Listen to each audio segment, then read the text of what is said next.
Con esta cuestionada posesión, Maduro se dispone a gobernar 6 años más y perpetuar al chavismo en el poder. Así se escribieron los primeros renglones de un proyecto político que se atornilló en el Palacio de Miraflores un cuarto de siglo, que tomó el control de todos los poderes del Estado y terminó convertido en una dictadura. Aquel 6 de diciembre de 1998, Venezuela apostó en las urnas por un cambio. Durante décadas, los partidos Acción Democrática y COPEI se habían repartido el poder en el marco del Pacto de Punto Fijo, un acuerdo de gobernabilidad similar al Frente Nacional en Colombia, que al inicio incluyó también a la URD, en busca de estabilidad democrática tras el derrocamiento del dictador Marcos Pérez Jiménez en 1958. El Partido Comunista y toda la izquierda y sectores afines a la dictadura quedaron por fuera, y el paso del tiempo exacerbó la exclusión, pero había prosperidad. Sin embargo, el desplome en los precios del petróleo ensombreció la fulgurante Venezuela saudita. Vino el apretón, y a comienzos de 1989 las alzas en la gasolina y el transporte desbordaron el descontento contra el gobierno de Carlos Andrés Pérez.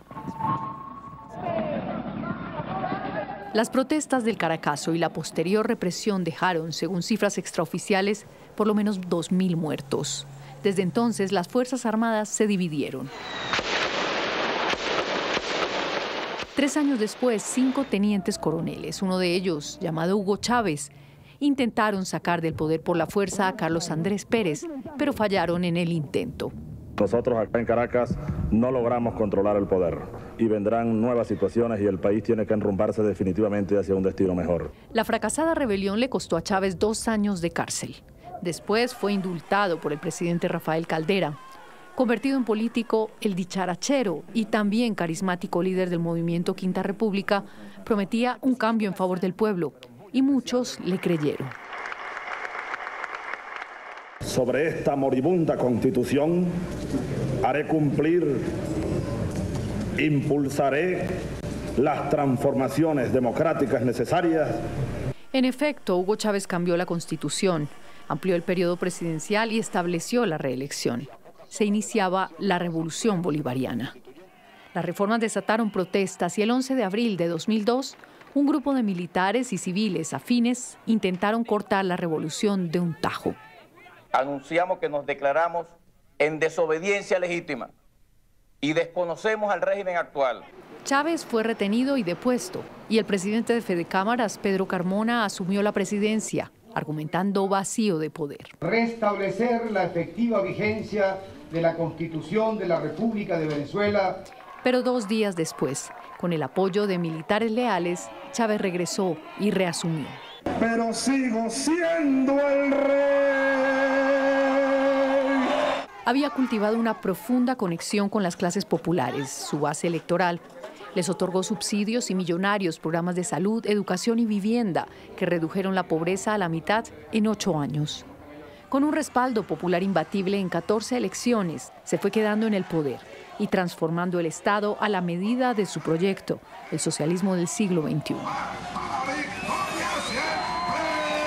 Compraba apoyos adentro y afuera, pero todo se financiaba con el petróleo. Entre tanto, decaían la industria, el agro y cualquier forma de producción local. Y la estatal petrolera, PDVSA, se desangraba.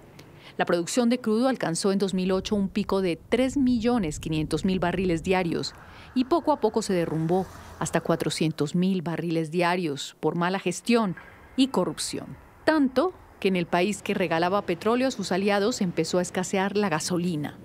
La economía se fue yendo a pique, mientras crecían la inseguridad y la delincuencia. Según cifras de Conindustria, 1.440 empresas y terrenos fueron expropiados en los 13 años en que Chávez gobernó. El enfrentamiento con la prensa también se fue agravando.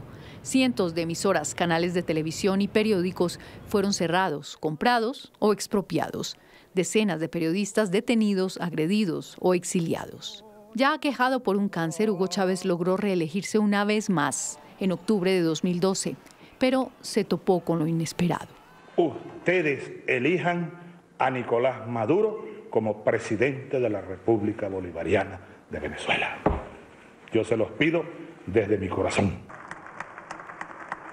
De hoy, 5 de marzo, ha fallecido el comandante presidente Hugo Chávez Frías. Y Maduro fue elegido. Pero las arcas del Estado no eran las mismas.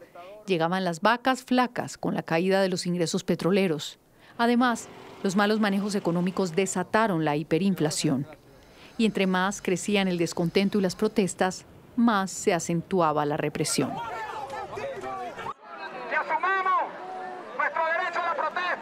Maduro, como Chávez, quería quedarse. Y con él, un círculo de funcionarios que rotan por los cargos, muchos de ellos acusados de corrupción o de narcotráfico, incluido el presidente. El 20 de mayo de 2018 lo reeligieron para 6 años más, en unos comicios sin observación internacional y sin garantías a la oposición. 51 países los consideraron ilegales y no reconocieron a Maduro como presidente. Igual, gobernó.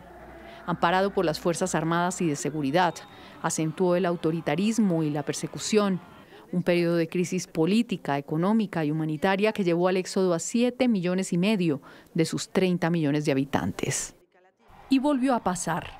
Con un respaldo sin precedentes, la oposición jugó sin miedo, pese a las reglas en contra, y volvió a confiar en la democracia y en la fuerza de la voluntad popular en busca de un cambio que ya no es el espejismo del chavismo.